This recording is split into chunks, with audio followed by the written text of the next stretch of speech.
Good evening, everyone. I'm Dr. Lakshmi, and on behalf of Yashoda Hospitals, I would like to welcome you all to today's webinar on the topic being massive upper GI bleed and its approach in the ED.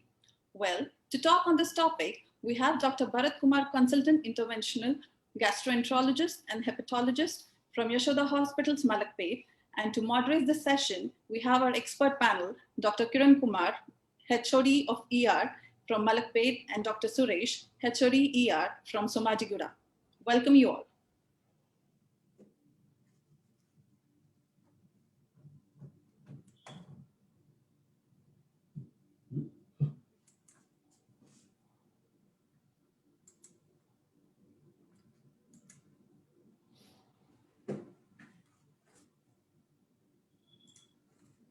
Right. Shall I start, Kiran? Yeah, you can start, sir. Yeah. Good evening, everyone. Today, I want to share some of the things about upper GI bleeding. It's one of the most common emergency that we see in gastrointestinal practice in ER. Okay, there are very handful of emergencies like GI bleed, encephalopathy, pancreatitis. Among these things, GI bleed is the most important thing. Okay, which for which there is some management in ER which can change outcomes. That's why it's an important topic to discuss. So, among the patients who come with GI bleeding, around 50% of the patients come with upper GI bleed, and around 40% come with lower GI bleed. Most of the lower GI bleeds come to the OPD setting rather than to ER. Only around 10 to 20% of the admissions through ER for GI bleed are because of lower GI bleed, and around 10% of patients are obscure GI bleed. Okay, so I'll discuss what is obscure in a while. So there are some terminology which we need to be aware before discussing about GI bleed. Okay.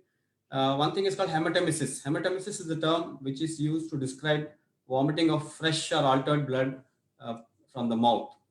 Okay. So it can be either frank red colored vomitus, or it can be coffee ground vomitus. Usually the hematemesis indicates that bleeding is proximal to the ligament of Creech. That means it's proximal to the duodenojejunal flexure. Melena is a term which is used for passage of black, tarry, and foul-smelling stool. These three components are important because there are several other conditions where one can pass black stools or foul-smelling stools. The combination of these three things put together increase the sensitivity of the history to call it as melena. So at least 50 ml of GI bleed should have happened to produce black, tarry, foul-smelling stool. Okay. Usually the bleed is proximal to the ligament of Creech, just like hematemesis. But there are instances where bleeding can happen from the small intestine or from the right colon, and if the colonic transit is slow, it can still cause melena. The third term is hematochezia. Hematochezia is a term which indicates passage of fresh blood per rectum. It usually indicates a lower GI source, but sometimes when there is significant bleed from the upper GI tract, patient can pass fresh blood per rectum. So what is obscure GI bleed? Obscure GI bleed is a term which is used to denote where we don't know the source of bleeding. We can't clearly say whether it's an upper GI or lower GI or from the small bowel. So it's a term used when actually to be used when we already finished evaluation with upper GI, colon, and some small bowel evaluation. We haven't identified the source of bleeding. It's called obscure GI bleeding. So the today's topic which we are going to discuss is called massive GI bleed. So severe GI bleeding or massive GI bleeding up in the context of upper GI bleed indicates that the GI bleeding is accompanied by shock or orthostatic hypotension, which means that there is at least 20 mm of drop of in the blood pressure from supine to standing posture, or increase of 20 beats per minute in the heart rate, or there is a drop of hemoglobin by at least 2 gram%, or the patient has required at least 2 units of packed cells in the emergency to maintain its hemodynamic status. So this constitutes, this is the definition of severe or massive GI bleeding.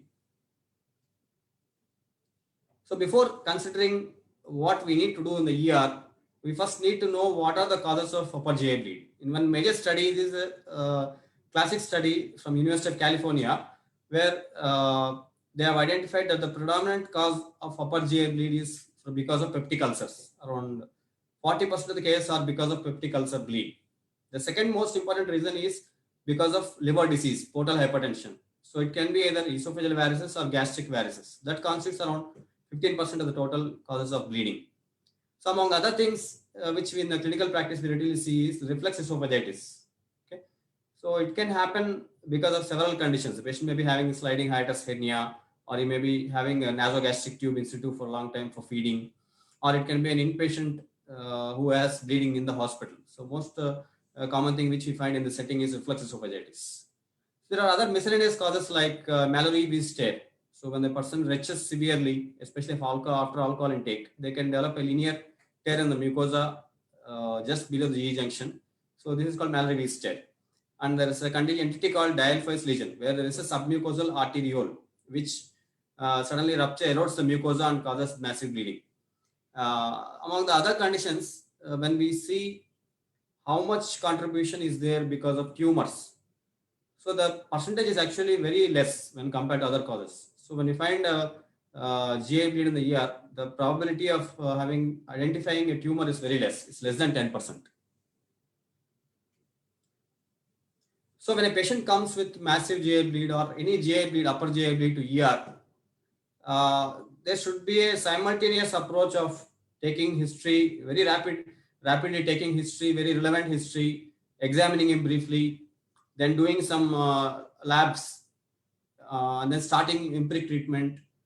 So all these things should happen, resuscitation, all these things should happen simultaneously. It's not like an OP setting where we sit and take history, examine the patient, order some tests and write some medicines. It's not like that.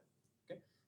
So among the resuscitation precedes history taking. As soon as the patient comes to ER, our predominant, most important thing is to check for hemodynamic status. Apart from airway and breathing, hemodynamic status is the most important thing. So assessing the heart rate and blood pressure. So based on this, actually, we categorize the severity of bleed. So once we have done that initial assessment of hemodynamic status, we should take brief history from the patient or the relatives about some important clues which will give us an idea about the etiology of bleed. So basic thing that should happen in our mind is to get to a conclusion whether it's a varicose bleed or a non-varicose bleed. Okay.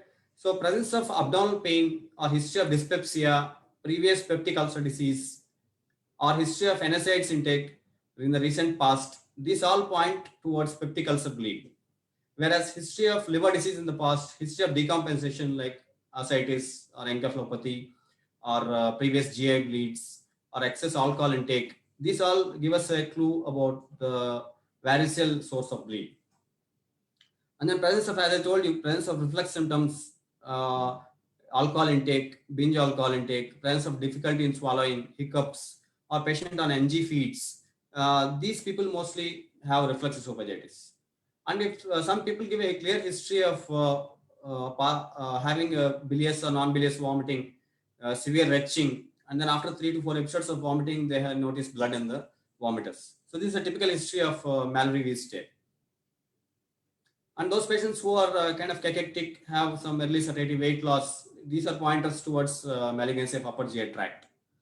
And if there is a history of acute pancreatitis in the recent few months, or presence of pseudocystone imaging, it gives a clue that the bleed might be because of some abnormal vessel which is communicating with the pancreatic duct. So it's called Hemosuccus pancreaticus. And history of chronic kidney disease or aortic stenosis or hereditary hemorrhagic telangiectasia, these point towards presence of angiodysplasia in the upper GI tract. Some people come with a history of gastrojejunal anastomosis in the past. Especially several years ago, they might have undergone GJ, and now they come with GI bleed. So in that scenario, anastomotic ulcers are the most common reason for bleed. It can be either benign or malignant. And recent surgery because of surgery or interventional radiological procedure for abdominal aortic aneurysm is a strong pointer towards there is some communication between the small bowel and the aorta. So this brief history will give us some idea about whether it's a varicose or non-varicose bleed. Another important area of assessment is to take history about comorbid illnesses, because most of the people who come with upper GI bleed to ER are population who are around 60 years or above. So these people may be having underlying coronary artery disease or pulmonary disease. The importance of this one is that these conditions necessitate to maintain a higher hemoglobin than other younger people. So the target for hemoglobin for this population is around 9 to 10. So that is the importance of taking this history. And also these concomitant diseases may be compromising on their level of hemodynamics and oxygen saturation that are necessary to avoid hypoxia in the presence of GI bleed. Conditions like chronic kidney disease and congestive heart failure, these conditions predispose to volume overload. So we have to be very careful in judicious about fluid replacement and blood transfusions. Okay, they might end up having pulmonary edema because if you are over-aggressive in transfusion. Presence of some conditions like CKD, CLD, or platelet disorders or coagulation disorders, these constitute areas where it's slightly difficult to control the upper GI bleed. So we are more cautious and more aggressive in management. Some conditions like background dementia or presence of hepatic encephalopathy or any other alcohol withdrawal, these things constitute a risk for aspiration of GI bleed. So airway protection is a very important thing in these scenarios. So somebody is having hepatic encephalopathy and having massive GI bleed, it's always good to intubate and keep the airway patent to avoid aspiration. It also helps in doing endoscopy in a reasonably faster rate than doing in a patient with slightly altered sensorium. And some brief drug history is very important to take in the ER. Consumption of NSAIDs, as I've told you, predispose the patient for peptic ulcer bleed.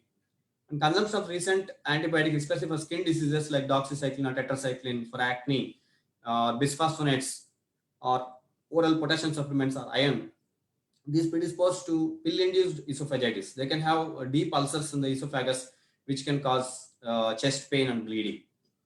And one important area to focus in the history is to ask about intake of antiplatelets and anticoagulants. So there are several anticoagulants and antiplatelets that are available in clinical practice. The most important things are icosapent, aspirin, and clopidogrel. And anticoagulants being either warfarin or acetrom or the newer like dabigatran. So these things are detailed history about these things is an important thing to take in the ER.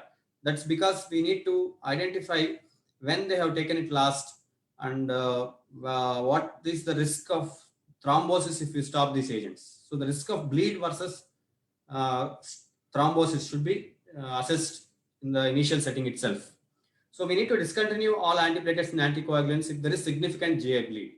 And then we need to assess their coagulation parameters and then decide about what to do further based on the risk of thrombosis.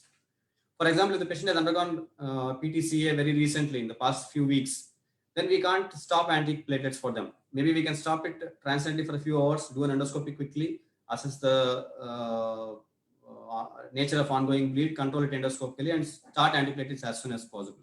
For example, somebody is on has a mechanical cardiac valve. So they are at very high risk of thrombosis. So they have to be kept on a very brief period of withholding of anticoagulants and then followed by reinstitution after we achieve control of bleed endoscopically. So as I told you, assessment of hemodynamic status is the most important thing in that we can do in the ER. So this the patient can be classified into either mild to moderate hypovolemia or significant hypovolemia or severe hypovolemia. So when somebody's blood has lost 15% of less than 15% of blood volume, they have resting tachycardia. And if they lost between 15 to 40% of blood volume, they have orthostatic hypotension. And if they lost more than 40%, they'll have supine hypotension. So the second and third categories need to be prioritized to admission in ICU rather than ward. So when you have taken brief history, assess the hemodynamic status, then the next important thing is to do a brief physical examination. So general examination is primarily focused on finding out whether he has signs of liver cell failure like jaundice, alopecia, ascites, pedal edema, loss of axillary and pubic hair. So these constitute signs of liver cell failure. And signs of internal malignancy like acanthosis nigricans, sign of Lesser Lat that may point towards GI malignancy. So abdominal examination is focused on identifying portal hypertension. So our most important thing to examine is to look for spleen. So if splenomegaly is there, it indicates that the patient has mostly varicose bleed has happened. And in the presence of scars and tenderness, masses, these point to etiologies like GJ, post-GJ, anastomotic ulcer bleed, or upper GI malignancy. So some brief labs have to be taken as soon as we take history, resuscitation, and then we need to put 2 IV cannulas, large bore IV cannulas, preferably 16 to 18 gauge, and then take blood samples as soon as possible. So the most important tests to do are complete blood counts, do a blood urea, serum creatinine, PT, APTT, viral markers, LFT, do a chest X-ray and ECG. These constitute the most basic workup for upper GI bleed. So these labs have to be followed very aggressively. Reports have to be ready within half an hour to 1 hour to make a decision about when to do endoscopy and when to what transfusions to give, whether to give component transfusions or not. So hemoglobin, actually, for the hemoglobin to fall, it takes around 24 to 48 hours to happen. That is because as soon as the patient comes to bleed, with bleed to ER, the intravascular volume actually is shrunk. The concentration of blood within the intravascular system remains the same. So it takes around 24 hours for the extravascular and interstitial fluid to come into the vascular space and dilute the blood. And also patient may receive IV fluids. So these also dilute the intravascular hematocrit. So it takes approximately 24 hours for them to reflect the actual hemoglobin value that is attributable to blood loss. So the initial value is not completely reliable. Coming to platelet count, when we identify that patient has thrombocytopenia, that it can be because of portal hypertension and hypersplenism, or it can be because of hematological disorders like ITP or some platelet disorders or DIC. So one important thing is to in the RFT is when there is predominant increase of serum blood urea nitrogen when compared to creatinine. So when the ratio of bun to creatinine is more than 30, it indicates that source of bleeding is upper GI tract. Because when blood passes through the small bowel, there is some amount of absorption of urea and blood urea nitrogen gets increased. And there is also some amount of prerenal AKI because of upper GI bleed, massive upper GI bleed. So what is the importance of checking INR and APTT? So the importance of INR is in liver disease. So our target is to keep less than 2.5 INR. So that is the target for correction. And APTT is to guide us about patients' coagulation defects, or if the patient is on heparin, the amount of titration that has happened with the anticoagulation. So hypovolemia in the LFT is a reflector of either CLD, CKD, or malnutrition or malignancy. So as I told you, the most important component is resuscitation. So we have to insert 2 large bore IV cannulas, preferably 18 gauge cannulas in the hands. And then if we are not able to achieve the cannulation, or the patient is very sick requiring inotropic support, we may have to insert a central venous line and get a good IV access. Then infusion of ideal fluid is either normal saline or Ringer's lactate to keep the systolic BP above 100 and heart rate below 100. So this is the first step before we check the hemoglobin and decide on transfusion. So when to transfuse blood or blood products? So transfusion of packed RBC or FFP or SDP, when should we do these things? So I'll come to an important study in the next slide where it gives a very clear idea about when to transfuse. So in the general setting, when there is a patient with good cardiopulmonary status, a relatively young patient, the target is 7. So we should transfuse only when it's packed RBC, when hemoglobin is less than 7. And platelets, the threshold is 50,000 per mmQ. So below 50,000, we need to transfuse platelets, because that is the amount of platelets that are necessary for coagulation and also for therapeutic endoscopic procedures. And INR should be preferably less than 2.5. And one important thing that we do in ER is to insert a nasogastric tube. So what is the importance of inserting a nasogastric tube in upper GI bleed? So for example, we have inserted a nasogastric tube and we have rotated fresh blood coming out from the nasogastric tube. That it indicates that there is active bleeding that's happening. So it's one of the indicator of severity of bleeding. But for instance, if the NG tube is clear or if there is some bilious aspirate, it doesn't indicate that there is no upper GI bleed. It only indicates that pylorus is pathless and the bile is flowing into the stomach. So the absence of blood in the NG tube doesn't indicate that there is no upper GI bleed. The most important reason for putting an NG tube is to clear out the gastric contents before doing an endoscopy. It helps in clearing the contents for better visualization. Second thing is it also prevents aspiration. So for these two reasons, NG tube should be inserted, not for assessing the activity of bleeding.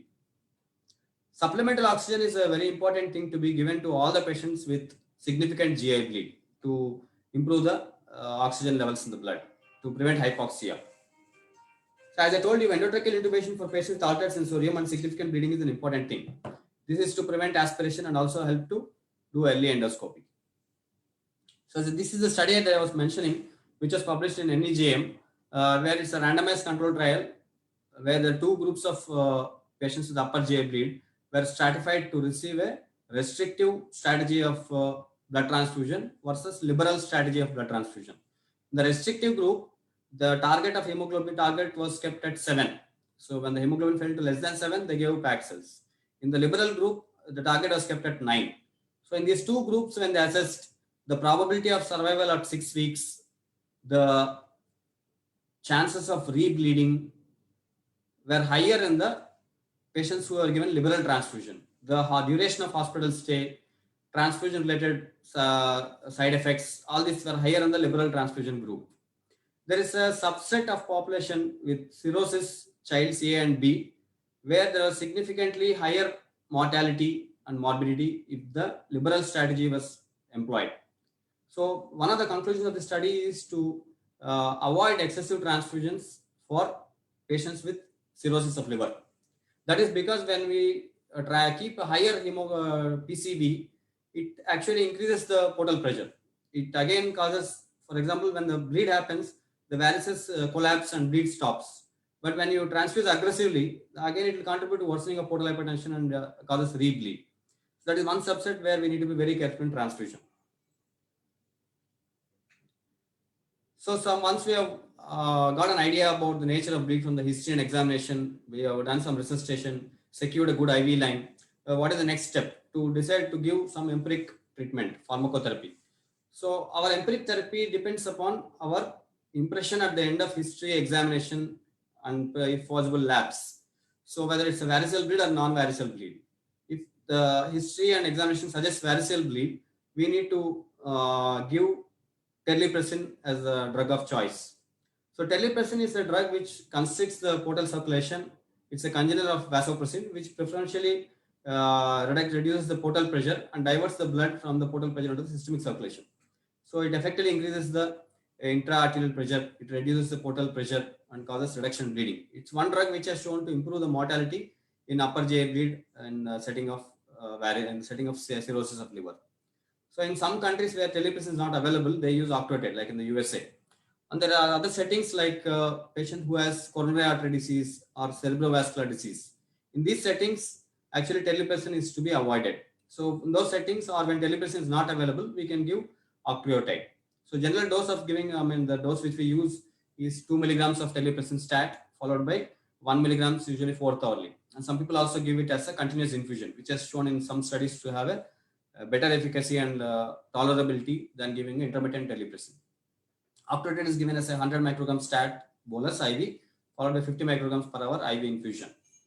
So IV terlipressin or Octreotide along with an antibiotic, this constitutes the core pharmacotherapy in varicose bleed. Antibiotic is a very important thing. This is to prevent bacterial translocation and infective complications like spontaneous bacterial peritonitis and sepsis. So ideal drug of choice is to give either cefotaxime or ceftriaxone. But if the patient is in shock or has organ dysfunction, it's better to choose a higher antibiotic like piperacillin tazobactam or cefpoprozin sulbactam. Okay. If the patient is already having MODS, it's better to give straight off with carbapenems and then downgrade based on the cultures and all these things. Vitamin K is an important thing to give as a stat in liver disease, assuming that the patient may be having coagulopathy, awaiting the results. So if the patient has an INR value of less than 2 or less than 1.5, we don't need to give vitamin K as an initial empiric therapy. And then PPI has the most important medicine in the pharmacotherapy, which has dramatically changed the outcomes of upper GI bleed in non-varicose bleeding. So the mechanism of action is to increase the gastric pH. So a pH of 6, less than 6 actually causes clot dissolution, prevents platelet aggregation and formation of clot in the stomach. So irrespective of the etiology of bleeding, increasing the gastric pH causes clot stabilization. So that is the basis of giving IV PPI at a higher dose. So normal gastric pH may be around 3 to 4. So in that setting, the bleeding clot formation is very unstable. So we give a slightly higher dose. For example, in ulcer bleeding, suspected ulcer bleeding, we give a initial bolus dose of 80 milligrams of esomeprazole. Among all the PPIs, which one to choose? So most of them have similar efficacy, but most of the important studies are done with esomeprazole. That's why I personally choose esomeprazole to give as an initial therapy. So 80 milligrams of esomeprazole stat IV, followed by, we have two options after that. We can give either continuous infusion of PPI or we can give intermittent boluses. So among these two things, one study was done in Asian Institute where they have put a pH capsule and studied these two bolus versus continuous infusion. So they have not identified any difference in the increase in pH by both the things. So in most of the scenarios, to avoid an infusion pump IV setting, we can choose to give 40 milligrams 6th hourly. That gives equivalent efficacy as giving 8 mg per hour IV infusion. But in the setting where there is very high risk of bleed, like post PTCA, in that our presence of coagulopathy, we tend to give infusion or bolus doses. And several people have this tendency to give a tranexamic acid dose as in the pharmacotherapy. But over the period of time, evidence has not shown to be favorable for tranexamic acid. Tranexamic acid stops very mild mucosal bleeds like gum bleeds or vaginal bleeds like that. For GI bleeds, tranexamic acid has no role in clinical practice.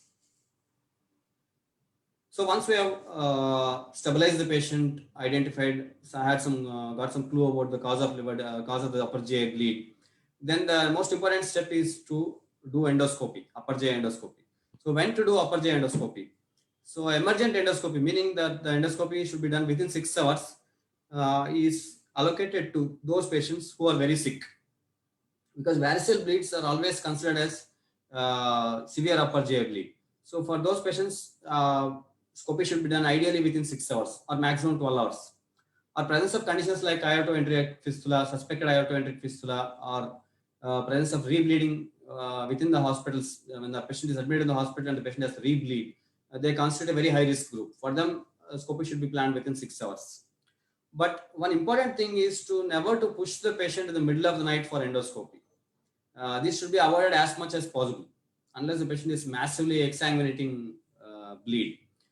The reason for this thing is the support staff are very suboptimal in odd times. The endoscopist is not very in its full senses. The support system is not ideal. The blood is not completely arranged. Hemodynamic stability, suddenly if it collapses, the anesthesia support is not optimal. So ideally it should be planned in an elective way when all the support staff are optimally available, unless the patient is having exsanguinating bleeding. So urgent endoscopy, that is within 12 hours, is ideal for patients who are hemodynamically stable. So where to do the endoscopy, whether we should do in the ICU bedside or in the endoscopy room. Among these two things, you should always err towards doing endoscopy in the endoscopy suite. Endoscopy suite, because the reason is all the other accessories, technical staff are all very easy to arrange in endoscopy suite. While in ICU, bedside endoscopy is actually very technically very difficult. The image quality is not optimal. The patient positioning is difficult. Ability to do endotherapy is slightly difficult. So doing a bedside scopy should be reserved for patients who are ventilated or who are on inotropic support or who have unstable cardiac parameters. So once we have done endoscopy and identified that the source of bleeding is peptic ulcer, so we have a classification system for peptic ulcer bleed. We classify the ulcer based on the base of the ulcer. So if the patient is having spurting bleeding or oozing bleeding, it's called Forrest 1. So these constitute high-risk ulcers, where the risk of rebleeding without endotherapy is very high. These values are in the pre-endoscopic therapy era. So they're not applicable now. When good endoscopic therapy is done for spurting bleed or oozing bleed, the risk of rebleed is very less. So Forrest 2 constitutes moderate severity of bleed, where there is some visible vessel or there is a clot or a flat elevated spot. So these have moderate risk of rebleed, while a clean based ulcer has a very low risk of rebleed. Actually, we can, if the patient is very hemodynamically stable and the bleed is not significant, we can discharge the patient after triage and identifying that's a clean based ulcer.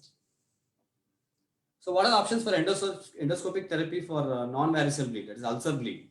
The most common things which we do are to inject adrenaline. The important thing is to do dual endotherapy. That means two modalities of therapy should be done to control bleed in significant bleeds. Doing an adrenaline injection, doing a heater probe, thermal coagulation, coaptive coagulation, or placement of endoscopic clips. So these three are the usual modalities which we use.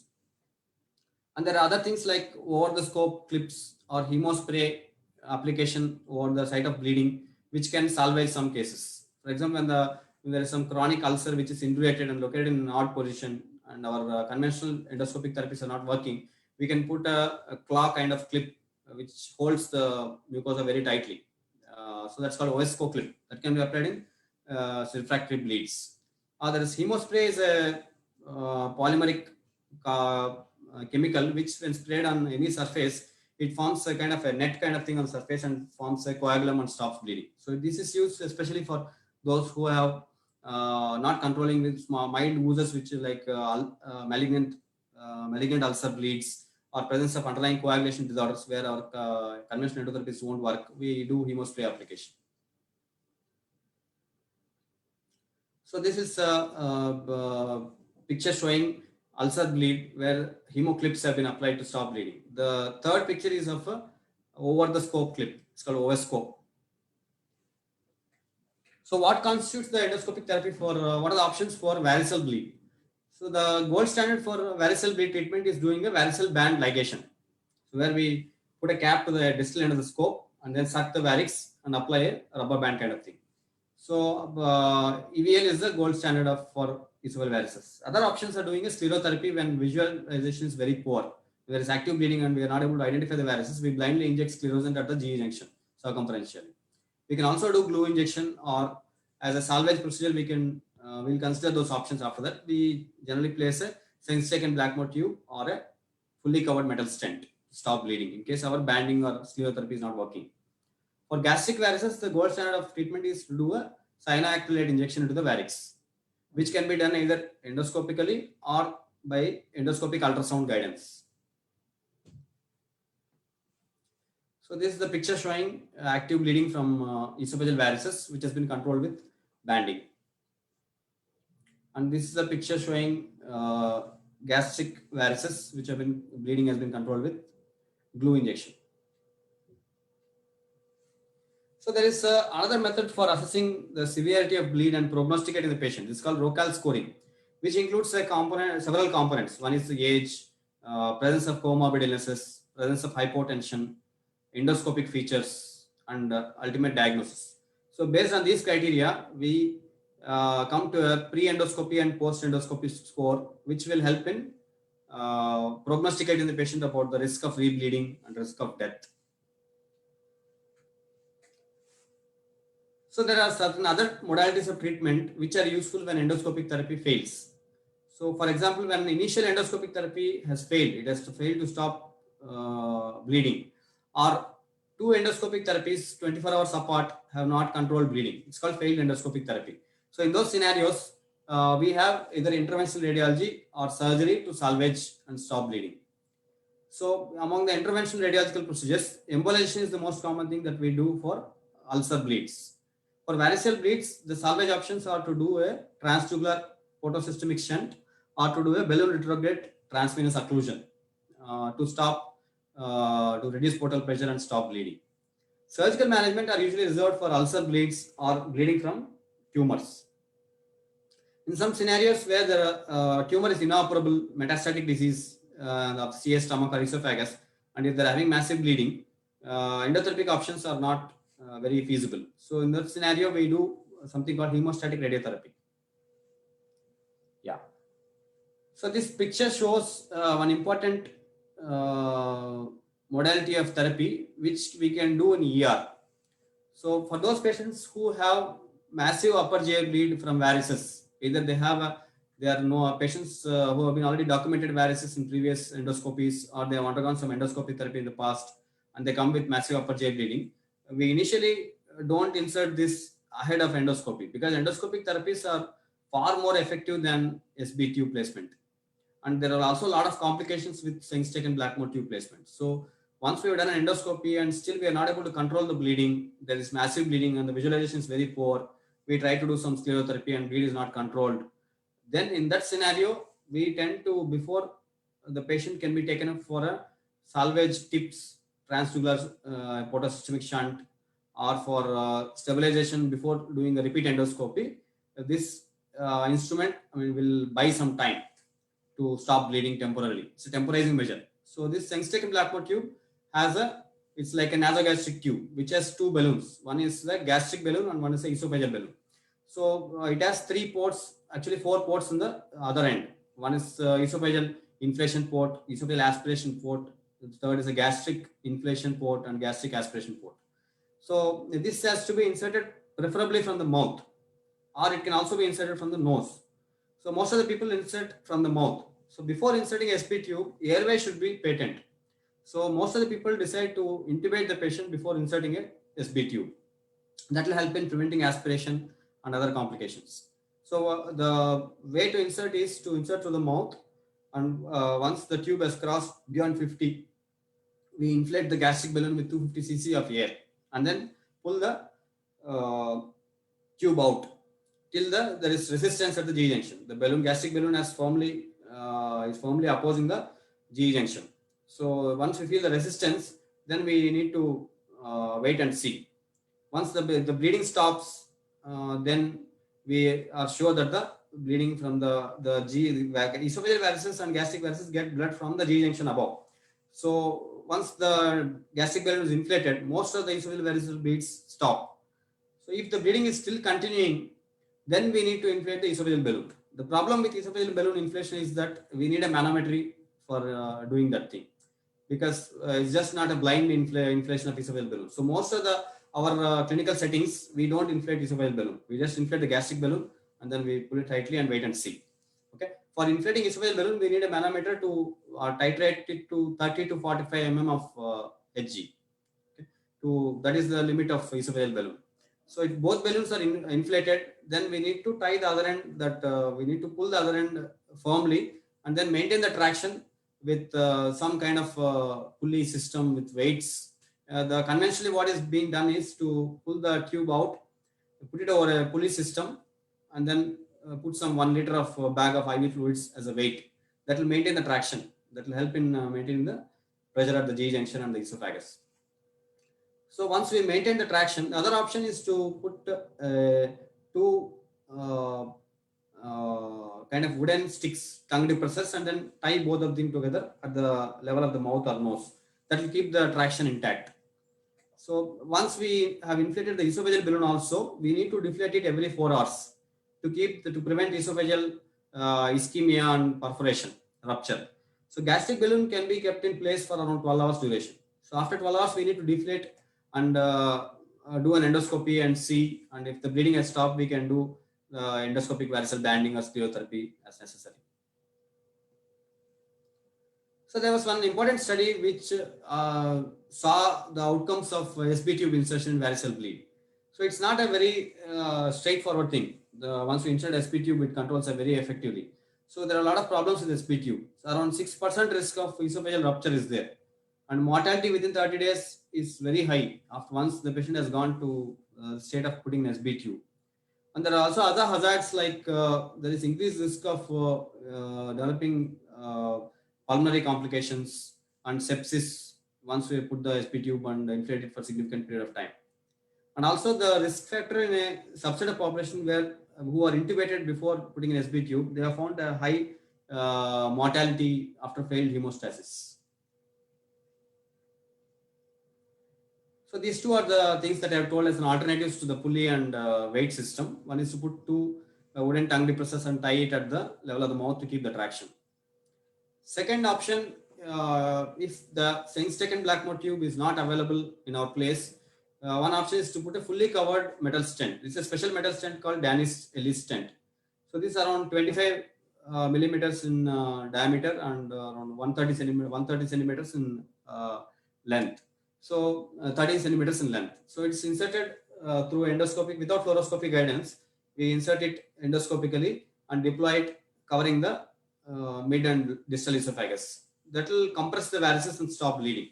So once bleeding has stopped, maybe in a few days time, we can remove the stent, reassess and do appropriate endotherapy to stop bleeding.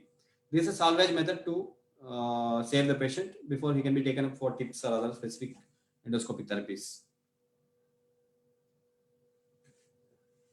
So some few take-home messages from my presentation I wanted to tell you before finishing off this thing. So hemodynamic stabilization is the most important factor in the initial management in ER. A restrictive policy of transfusion to keep a HP target of less than 7 for young patients and more than 9 for cardiac patients and elderly people has shown to have better outcomes. Assessing and treating comorbid illnesses plays a very important role in outcomes.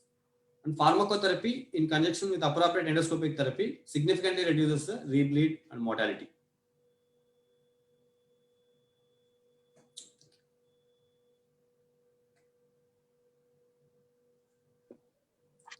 Yeah. So that was a crisp and informative talk by Dr. Bharat. Thank you, Dr. Bharat. Thank you. So I have one more moderator here, Dr. Suresh. Suresh, has anything you want to add up here? Yeah, so that was extensive. Actually, I think we have covered almost about the massive GI bleed. Massive GI bleeds, true, Yes. sir. Yeah, and we are lucky to have you all here. And at Yashoda Group of hospitals, like we are the tertiary care center, and we take care of all the life-threatening emergencies related to the GI system. And we are ready to, tackle life-threatening emergencies. That is starting from the ED to the super specialty. That means once we, even before we involve you, we stabilize the patient, and then we do certain measures, okay, to hand over the case to you to tackle the massive GI bleed. If I'm not right, Dr. Varma, sir. Yes. Yeah, that is true, sir. Yes. So I think now floor is open for the questions. The first question is how to differentiate between hematemesis and hemoptysis. I think Dr. Suresh, you can take up this question.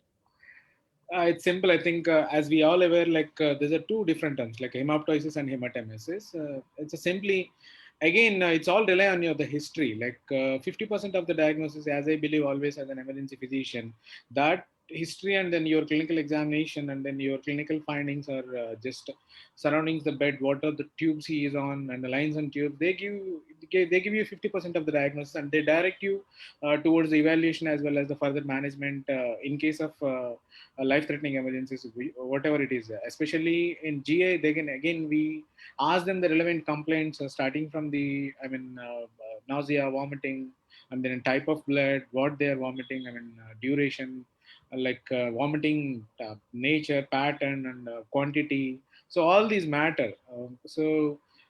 Coming to the question, hemoptysis and hematemesis, as we all know, hemoptysis is from the lung disease, okay, and you can expect the absence of nausea and vomiting in case of hemoptysis. You can ask them if they say wherein in hematemesis, if they say presence of nausea and vomiting are there, then it's directly towards the gastric or hepatic disease. I think we can suspect always.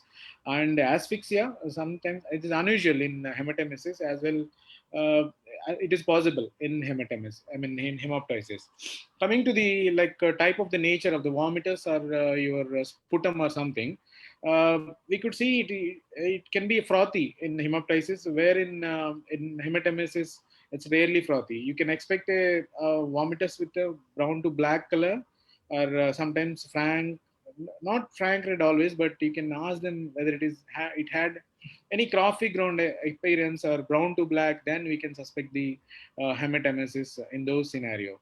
And we can rely on other factors too. If you're at a tertiary care setup, just you can quickly assess the pH of the content. Then if it is acidic, invariably it direct towards the hematemesis, and generally it mixes with the food particles if it is a hematemesis. Again, if you go for microscopic examination, sometimes you can see the macrophages and neutrophils in hemoptysis, I think. Yeah, true, sir. This is the first and most important step in treating any case of hematemesis. So if you give terlipressin for hemoptysis case, yeah, we will be in soup.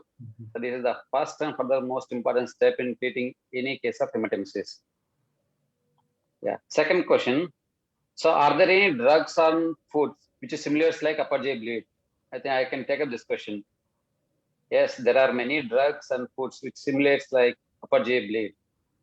So drugs like iron and bismuth, then medication which is having, what is that, with the red dye, then foods like beetroots, so which is similar like upper GI bleed. So you should be very cautious before giving any medication before going to intervene in hematemesis case. First, you have to rule out other causes of, non-pathological cause of upper GI bleed. Then how to differentiate it, how to rule it out? Simple, stool Gaussian test, which will be negative in case of non-upper GI, non-pathological case of bleeding. So this is the one step where we can rule out the cause which simulates like upper GI bleed. Dr. Bharat sir, do you want to throw any light on it? Yeah. So, as I told you, when somebody consumes excess iron or iron tablets or bismuth, they won't produce a tarry and foul smelling stool. Yeah, true. A hard stool which is black in color but not foul smelling. Foul smelling always indicates that it's a melena. It's a very strong pointer in the history. And as you said, we can do a stool occult blood test, big VAC test to identify if we have some time. Yeah, yes, sir. Then one more question. So how to differentiate between upper and lower GI bleeds? Dr. Suresh? Yeah, we can see theoretically this one as well as clinically. We can see the UGI bleed and lower GI bleed. Again, we can differentiate it. If you see theoretically, yes, site is important. UGI bleed generally they do occur above ligament of trees, and then as well lower GI bleed they do happen below the ligament of trees. Presentation as well, yes, UGI bleed can be presented as hematemesis or melena. Wherein lower GI bleed can be presented as hematochezia. Of course, yeah, we have put the NG tube. So again, if you aspirate blood, obviously it is from the UGI bleed. If it is a clear fluid, I think, or something with, you can expect bile or something, it's a clear, then you can expect the bleed is from the lower GI system. Bowel sounds, it's very simple physiologically. Like if it is from the UGI bleed, then you can expect the hyperactive bowel sounds in UGI bleed, where in lower GI bleed they are normal. There is another entity like biochemical parameter is there, Bunn versus creatinine ratio. It is increased in UGI bleed, wherein in lower GI bleed is going to be normal. Yes, yes, sir. Then one more question, same thing. So role of Bunn creatinine ratio and urea creatinine ratio in diagnosis of upper GI bleed. I can take this question. So as you said, Suresh, yes, Bunn and creatinine ratio will be increased. I think Dr. Bharat also explained about it, because urea going to be absorption of urea going to be increased in case of upper GI bleed, so that Bunn also will get increased. So when it comes to Bunn creatinine ratio, it will be increased. That ratio is like more than 30:1. So it goes in favor of upper GI bleed. Then second one is urea creatinine ratio. It also goes up. So ratio, like if it's going more than 100:1, so this thing is also going in favor of upper GI bleed. See, that ratio which is going up always indicates upper GI bleed. Bharat sir? Yeah. Anything you want to add here? Perfect. Yeah. So one more question over here. So role of pro-motile drugs like erythromycin, metoclopramide in upper GI bleed. I think Dr. Bharat sir can take up this question. Yeah. So actually, erythromycin is not so easily available in the IV formulation for us. It's available in the oral formulation, in the syrup formulation. So if it's available, 250 milligrams erythromycin is actually a motilin agonist. So it increases it flushes out the food and clots from the stomach into the small bowel. So metoclopramide is a reasonable alternative to erythromycin, but it's not as effective as erythromycin. So if this metoclopramide can be given in case we find a lot of aspirate in the NG tube. The third modality is to put an NG tube and do some lavage. Around 1 liter of the normal saline we can put and aspirate. That also aids in good visualization. Okay, so it helps in endoscopic visualization, right? Yeah, endoscopic visualization. It also helps in patient who has some altered sensorium to prevent aspiration. Okay, good, sir. Then, so one more question to you, sir. When to perform endoscopy, the relevance of time? Yeah, as I told you, for varicose bleeds, For very sick bleeds, we do it within 6 hours. Like pancreatic, suspected hemosuccus pancreaticus or aortoenteric fistula or varicose bleed, we do it within 6 hours. For all other people, we do it between 12 to 24 hours. 24 hours is the upper limit. Upper limit. Okay, good, sir. Then I think Dr. Bharat can take this question. So one more interesting question for you, sir. Could you please elaborate on balloon tamponade in upper GI bleed? Yeah. So balloon tamponade is a temporizing measure for varicose bleed. It can be either esophageal varices or gastric varices. So once we do an endoscopy and identify that we are not able to do anything, our endoscopic therapies have not worked. Patient is having continuous bleeding. So the next option is to do TIPS in varicose bleed. But for to do TIPS, we need a CT, we need to arrange interventional radiologist, we need to take him for angiogram, and all. It may take some time. It may take around 12 hours in the earliest setting. So in the meantime, to prevent patient from collapsing, we, as a temporizing measure, we put a Sengstaken Blackmore tube for balloon tamponade. So other tubes are also there, like Minnesota tube, internectus tube, but not available to us. Actually, Sengstaken tube also is not available now. Commercial production has stopped. So it's just a theoretical thing that we have because it's an important thing. We discuss that thing. So this Danish metal stent is a very important thing for tamponade. So it is actually available in the clinical practice. So it's actually a lot more people perform this in lieu of balloon tamponade. Yes, sir. So one more question over here. Is there any advantage of Minnesota tube over Sengstaken tube? I think, can I take this question, Yeah. sir? Yeah, Sengstaken Blackmore tube versus Minnesota. Yes, Minnesota has got little advantage over Sengstaken Blackmore tube. See, difference only one. There is only one difference when compared both. Sengstaken Blackmore tube has gastric balloon and esophageal balloon and gastric aspiration port. When it comes to Minnesota, so apart from all three things, they had advantage of esophageal suction port. This is the only advantage of Minnesota or Sengstaken Blackmore tube. Other than both are same. Then one more question, sir. So role of surgery in upper GI bleed, Dr. Bharat sir. Yeah. Surgery is a thing which is it is done very rarely for upper GI bleed these days. In the era where endoscopic therapy was not very effective, pharmacotherapy was not very effective, in that scenarios, most of the people used to undergo either emergency surgery followed by vagotomy or GJ and all this. So we hardly see any patients who we refer for surgery because of failed endoscopic therapy. So the ideal scenario is failed endoscopic therapy. That means either initial setting or two endoscopic therapies 24 hours apart has not stopped bleeding. Then the next step is interventional radiology. If that is not feasible or patient has some problem, then we take up for surgery. That is as a salvage option. In ulcer bleeds. For varicose bleed, surgery is not an option. Always endoscopic therapy versus interventional radiology. Yes, sir. Then I think few more controversial questions, sir. So first controversy, what I feel here. So role of cold saline wash in upper GI bleed. Yeah. So saline wash helps in clearance of clots and some accumulated blood for better visualization. But this has to be done in a very controlled setting. So we should not do this thing for patient who has airway is not protected and who has altered sensorium. That will cause aspiration. So, and somebody who has significant pain, we should not do that thing. We initially have to do some form of imaging to rule out perforation before doing that thing. So cold lavage is done for patient whose sensorium is good, and we can do for better visualization.